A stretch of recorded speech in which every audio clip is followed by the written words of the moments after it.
welcome to episode number 2 of the program. Last week, I want to recap a little bit what we did, and then we're going to get into some new things this week. But before we go too far, we always have the administrative things we got to take care of here in the beginning. You're watching the program. The program is a show that teaches you how to program, and our intention is to teach anybody who's never touched a computer to write a program, to learn how to write a program. And as I mentioned last week, these first 3 weeks, this being week number 2 of the 3, we were just going through some very basic concepts of how a computer works in the background, real basic concepts about conditional statements, like if something is this, then do this, and variables, and just some very basic stuff that's common across all languages. And then, not next week, but the week after, we're going to take all this and we've talked about and put it into coding examples and start teaching you. Python is our first language we're going to teach. We do this in 12-week segments for each language, and as I mentioned last week, the intention here is I'm only going to do these 3 weeks in the Python, and then from there we're going to have some people that I know that know these languages even better than I do, much better than I do. I look up to them. They to do this coding examples and teaching for us. So you may see me do it on language at some point, but initially the plan is to have other people who use the languages every day, inside and out, they know it inside and out to do the programs. So I want to do a quick recap. Well, I still got more administrative stuff. See, that's what happens. You call this administrative stuff you got to do. We can get our show on youtube.com/TechZenTV and follow us on Twitter, TechZenTV. And we'd love to have you go out and subscribe to YouTube. But if you're downloading us, though, please give us a rating off of iTunes or wherever you're getting the podcast from. And I'll probably remind you again because I'll forget by the end that I did it. But yeah, definitely go out there to iTunes and give us a rating out there as well. So we are in week 2. This is our second show. And as I mentioned last week, these shows are recorded kind of in, I don't call them in bulk, but we do a couple of them at a time. And then like when I'm already working on the Python videos, which will be released and starting in 2 weeks, but I already have 2 of them ready to go, and they're kind of ahead of time. So I kind of know where I'm going with the Python thing if I do that while we're in here. All right, so last week, recap, we talked about memory space, bytes, words, bits, and kind of how memory works as far as variables go as well.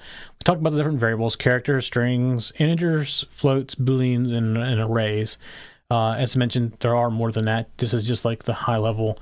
They're all variations of those. They're long int, short int, things like that. So we talked about how to assign variables, like a is equal to b or a is equal to 5. And then also if you do a equals 5, it's more of a comparison type operator versus an assignment operator. So this week we're going to talk about conditions and loops. And the very first condition, and this is probably something that everybody has probably heard of, is the if statement. And it really is as simple as, if this is true, then do this. And it actually doesn't get much simpler than the conditional statement, the if conditional statement. So the way it works is the program typically goes from top to bottom. And we'll talk about functions next week, which kind of throws that out, top to bottom. But it typically follows from top to bottom, and you get to a particular situation. And I'm going to use last week's a equals 5 again. And you say basically, if a equals 5, then do this. And you can also take that one step farther and say, if a equals 5, then do this, else I want you to do this. So basically, if it's equal to 5, do this. If it's not, do this. So that's considered a conditional statement. Now, depending on the language, depends on how that looks. Some languages, as I mentioned last week, will do if, and then in brackets, you'll put the variable a equals, and it'd be a equal 5. And then you would have a curly bracket, and then you would do whatever you want to have done would be in there, and you close the curly bracket. So basically, anything between those 2 curly brackets is done. Some languages would say if a equals 5, then, and you would put the stuff you want done, then you would say end if. So they're doing the exact same thing. It's just the structure of the language. I mentioned semantics of the language. If you understand what a conditional statement does, then you just got to figure out how that language wants to see you structure it. And every language is a little bit different. Some of them are very similar to each other. Some of them aren't similar at all. So it really is just learning the structure. In fact, the Python language is unusual compared to most other languages, which we're still going to start learning Python. We get into the if statements. The whole concept is exactly the same. If this, then I want you to do this. But what it uses for delineation of the different sections is completely different than other languages. So we're going to teach you a language that's different starting out, which now that I think about that, maybe that shouldn't have been the best case. But Python is a very popular and a very, very powerful language. So that's why we picked Python. It's not because it was different or the same as any other language. Just want you to, if you get the concepts down, you can take and apply them to any language. I really believe that if you know one or two languages very well, you can pretty much learn any language in a matter of a few hours. All right, so now let's take the if statement to a little bit deeper level. So you have this if statement, you say if A is equal to 5, I want to print this value A is equal to 5, and then I want to add it to this. So I'll say, okay, well, if it's not equal to 5, then I want to say, print it out saying it's not equal to 5. But let's say you have another variable in there. You want to say, well, if it's equal to 5 or 6. So you could say if A is equal to 5, then do this. Then you can do an else, and then you can do another if saying if A is equal to 6, then do this. Else do this. So you can basically combine multiple if statements together. Now we're going to talk about a different structure called well, again, depending on the language, a select statement is typically what most people call it. Some people call it switch, case, else, whatever. A case statement that allows you to do something very similar to this, but on a much bigger scale. In fact, it's much cleaner than doing the if else structure of things. And I don't know of a language that doesn't have it now. There were times that a lot of languages didn't do this case statement. So you had to do if else, if then else, if then else, if then else down this conditional statement. And back in the old days, which is back in the 80s for me, you could have if then else statements strewed from pages and pages of them instead of using a case statement, which now makes things much cleaner to use. So we're going to talk about case statements as well. And I'm not going to go in and show you all this week. This is something we're going to show you when we get into actual languages. So we're talking about the conditional statements. Any programming language has this conditional statement where you can say, if it's this, then do this. And then if it's not, do this. And if it's not, and then if it's this, then do this type thing. So they all have this functionality. They all structure it a little differently. Some of them are very similar. Some of them are completely different. But we want to talk about the conditional statement. So the one thing I mentioned about the case and the switch, again, it depends on the language. Most people, if you tell them it's a case statement, they understand what it means. Some of them will start out with the word switch, and some of them will start out with the state. I can't know the different languages use. But anyways, basically what happens, you say, I want to switch based on A. So you put switch and then A after it. And then beneath there, typically inside of brackets for most languages, you would put this word case, and you would put in the value of 5 and a colon, and then anything beneath that would be executed if it's equal to 5. And then you put this word called break, which says, I'm done, drop out of my conditional statement and go do it again, or go to the end of it. And then you could put another one that says case 6, and it would be what you're going to do if it's equal to 6. And you can do as many case statements as you want in there. And depending on the language, it's either case else or default, typically. And what that is if you went through your if then else statements the whole way through and dropped out the bottom, that would be your default. And the most important thing about a case statement to remember is you need the break statement in there, because if you do not, it will drop to the next one. So let's say you have a case for a 5 and a case for a 6. Whenever you get done with 5, if you don't have a break, it's going to drop right into 6 and start doing whatever 6 is supposed to do. So the break's very important. The break basically says, I'm done with this conditional statement, get out of it. And if you don't, it just keeps dropping down to the next thing. And this will all make a lot more sense whenever we get actually into programming. But we want to cover the conditional statement of programming, because when we get into there, we want to make sure that you understand that we're doing something conditional. It's based on, we're doing this because this is this way. And that's something that's very important. So let's talk about loops. So there's a ton of different kinds of loops. And it really, a lot of it depends on the language you're using too. Because again, languages have different ways of doing it. But most languages have most of these options now. So you have a for loop. So basically what a for loop is a loop that will continue based on a set of variables. So let's take C, for example, or actually C, PHP, and a few other languages that do this. So you have the word for, and you have in there, you have a variable. So let's say we're going to call it L for loop. And the first thing you want to do when you start this loop is you want to set L equal to 0, because you're starting at the beginning. And let's say you want to loop for 100 times. So then you're going to say for L equals 0, and then you're going to say that's how you start. And then I want to loop while L is less than or equal to 100. So you put in L less than or equal to 100, and then you put in what you want to do for each loop, and that is increase L by 1. So no matter how the language does it, so like I'll say if you did it in BASIC, which I think Visual Basic says the same way, it's basically for L equals 1 to 100.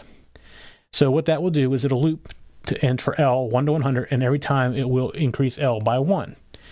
In C, it's you set L equal to 0, you say why L is less than 100, and you increment 1. So you got to do a little more work in C, but it's a little bit more flexible because I could add 2 to L real easily in C. Now you can do it in BASIC too, and Visual Basic as well, but it's just not done exactly. It's called a step.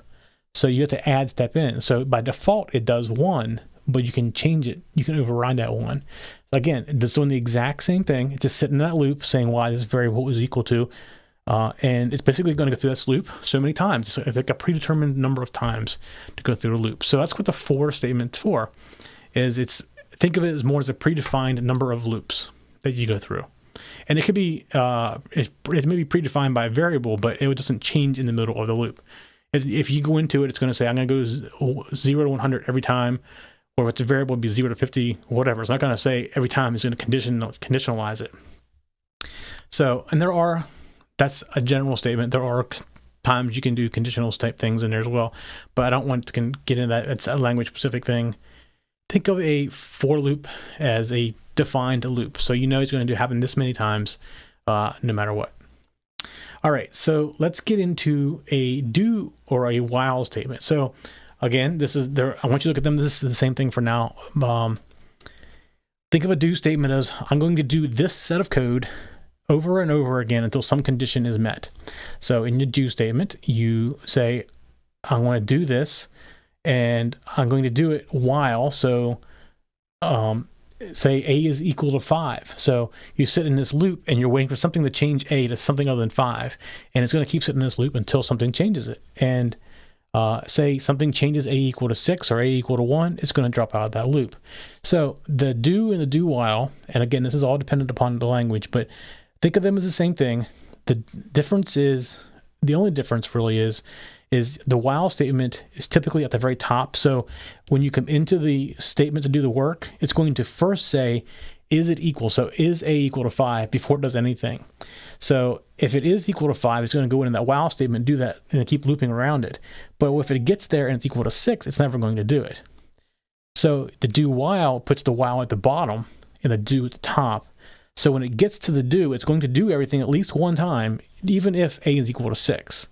But when it gets to the bottom, it's going to say A is equal to 6. I'm not going to go back to the top again.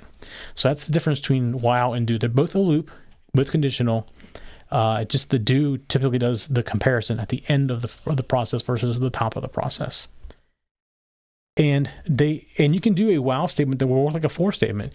When you get into the while statement, before you get there, you say L is equal to 0, and in the while statement, you say while L is less than 100, and then in the brackets for the contents of the while, you would say plus add 1 to L. So it's the same thing as a for statement from that point of view, but while you don't use a for statement, it's so much quicker and easier to do. So the whole idea of the while statement is an unknown length. You basically continue this while this is happening. And there's also a do until. Some languages call it until instead of a while. So there's a do whiles, do until. They're basically the same thing. It's just a difference in language. All right, so let's talk a little bit about functions. So so far, the programming we've talked about is pretty much top to bottom. Most programs run from top to bottom. You can do different jumps around. In fact, in the old days when there was original line number, what I call line number basic, which is what I learned on, every line had a number like 10, 20, 30, 40, up the line. And you could do a go to and jump it to any other line. Well, let me just say that is a pain to follow.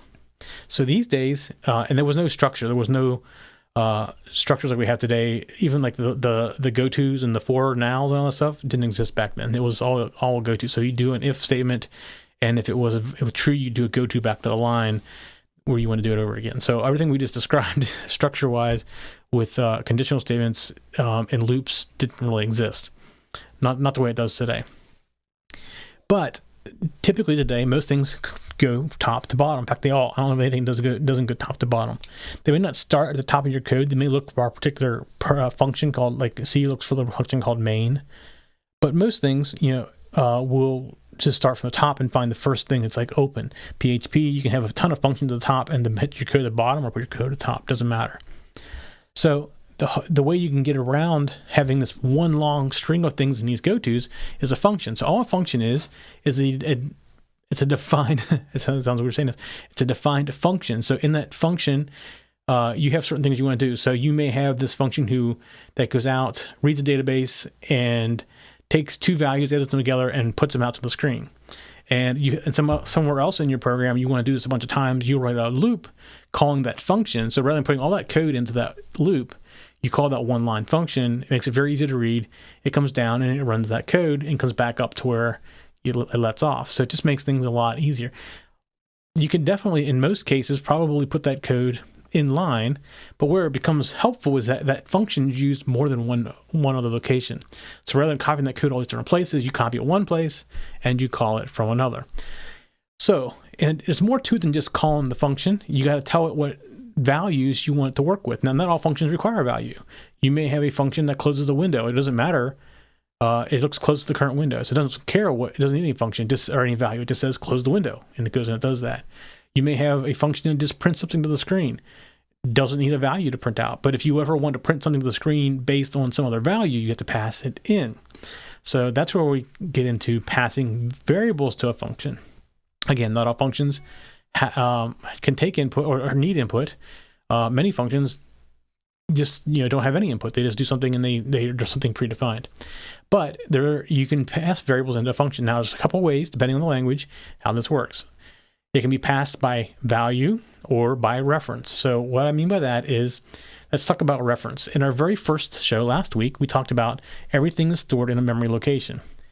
If it's passed by a reference, what will happen is when you call that function, you give it the variable name, it's going to find out where that variable is stored in memory and pass that over to this function. What the function is going to do is go to that memory location and pull it out and use it. The advantage to doing it by reference is, since it knows where that variable is located, it can typically update the variable. So if you want that function to update that variable, it can.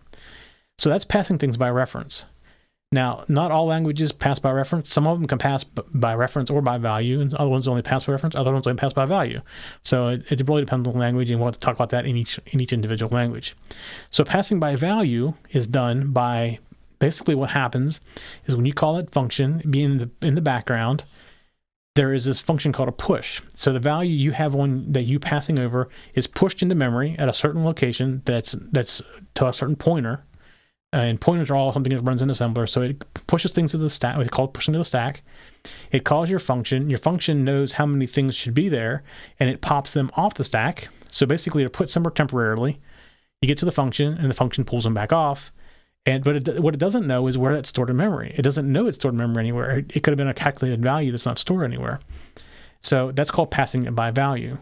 So the disadvantage of passing it by value is you want that function to make a change. It cannot. Now, and this is probably getting deeper than what I probably wanted to get in these first three shows, is the passing by reference or passing by value. So a function, most functions, I'm going to say, because not every language is exactly the same, allow you to return a value as well. So when you define the function, you say, I'm going to return an integer, I'm going to return a character, or I'm not going to return anything. I'm going to be void. I'm going to return blank. So that when the function does whatever it needs to do, it can basically return a value. So you call your function, and what you get back from that function is the value that you wanted. And the languages that don't allow you to pass by reference, that's the only way you can get the value back. Or and we'll get into all the global variables and all stuff later in different languages. I'm not going to go into that now, but you can also do things in global variable formats as well, which basically Like the name says, the variable is global between functions. So most languages, if you're in a function and you declare a variable, the variable only exists within that function. So when the function is created and ran, it creates this new variable and then destroys the variable. So it does its own cleanup. Now, there are ways around that. Again, we'll get into that in each individual language, but something to think about. And also, for the most part, most languages don't allow incoming variables to get into a function that are not being passed in. There are exceptions to that, though. So I don't want to say that's exactly the case. So think of a function as a tiny little program. That's basically what it is. So when you create a program, it's tiny little programs inside of a program, and then you call those little programs to do the work. And the values coming in and out, we'll have to cover in each individual language, because again, each one is different. But that's something to think about, is how do you get to the variables that you want it to do in there. And you'll see that in the examples in 2 weeks when we start. Well, probably 1 or 2 weeks away, but we start talking about, getting physical hands on the keyboard to get stuff coded. You'll start to see that kind of stuff. All right. So let's see. I think that's all I wanted to cover today. I did have some example graphics for the function returns. This is the function return right here. So the variable comes into the function. So you pass in 2 variables and it comes out as another variable. So these would be your 2 inputs, A and B. And maybe in the function you say C is equal to A plus B, and then you return the C value from the function. That's kind of what is explained without looking at the actual picture. All right, a couple of housekeeping items. Again, this is episode number 2 of the program. The program is to teach you to program from nothing. That is our goal, at least. And these first 3 weeks are for to help explain to you the basics under the covers, because I have a strong belief that if you understand what happens under the covers and you learn a language, you can learn any other language rather quickly, and without much trouble. So this show is part of the TechZen TV network, and you can go to youtube.com/TechZenTV to get all of our shows. We have a ton more shows than just this one show. In fact, this is only our 2nd episode of this show, and we have hundreds of episodes of different things out there. So definitely encourage you to go out to YouTube. And if you're into the programming thing, another one you might want to check out of ours is Let's Make It. We do programming in there almost every week. It's typically on Arduino or Raspberry Pi, something like that, but it's done in the C language. But it's a great show if you're want to learn how to program too. If you have a Twitter account, you can follow us on Twitter at TechZenTV. And if you're watching us on YouTube, let me go back to YouTube. Then if you could give us a thumbs up out there and subscribe, that definitely helps us get found. And if you're watching us on download, like off iTunes or any of your other podcasting directories, if you go out to iTunes next time you're out there and give us a rating, that would definitely help us out more than what people understand. That's for sure. You can get show notes from this show and for all of our shows just by going to techzen.tv, and you'll see at the top the shows. Pick the show that you're interested in. In this case, this is the program, and you can go out and get all of the show notes out there as well. Next week, let's see what we're going to cover next week. We're going to talk about object-oriented, compiled versus interpreted languages, and a few semantics and things like that. And it's actually even shorter week than this week probably, because it's just a little bit of cleanup before we get started in Python. Python comes up in 2 weeks is when we get started. And then for 12 weeks, we're going to talk Python every week. And we still haven't picked the language to come up after Python, but we have some things in development. So by 12 weeks, we should have something ready to go. I definitely appreciate you hanging out with me for however long this show was. I love have you here every week. If you have somebody else that wants to learn programming, be sure to spread the word. And if you could check out our show and find some other shows, get some friends that may be interested in them, spread the word around. We definitely appreciate everybody helping us get found. We are a fairly new network and we're growing quickly, but we definitely like to grow a little bit faster. And also, any input you have, send it to the program at techzen.tv, and we'll get that. And if you heard me say something wrong, definitely correct me. I'll make sure that on the next show that it's corrected. All right, everybody. Thank you very much for hanging out with me. We'll see you all next week. For show notes for this show, contacts, and more, go to the techzen.tv website where you can get show notes for all of our shows. We love to hear from our viewers and listeners. We have an email, a Twitter, and a phone number where you can contact us for each show. For details, visit the techzen.tv website and get the show details. You can also make a video and upload it somewhere like YouTube or Vimeo and then just send us a link. You never know, you may see your video in a future show. You can get all of our shows delivered automatically to your favorite device by going to your favorite podcast website like iTunes and subscribing. Each of our shows also has a YouTube channel you can subscribe to get regular updates. Our shows are also available on most internet radio networks like Stitcher and TuneIn Radio. You can also watch and listen to our shows on Xbox, TiVo, and Roku. You can even find us on your Zune.